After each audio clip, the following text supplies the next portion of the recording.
What's up guys, it's me Geek. So here is the SONY XPERIA XZ2 Premium. Now what are the user? Go to the setting.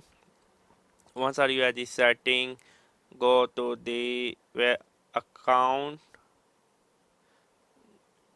Not here. Okay, the user. Okay, search the user. System, yeah, multiple user, system profile, system multiple user. Okay, go to the system and then advanced multiple user.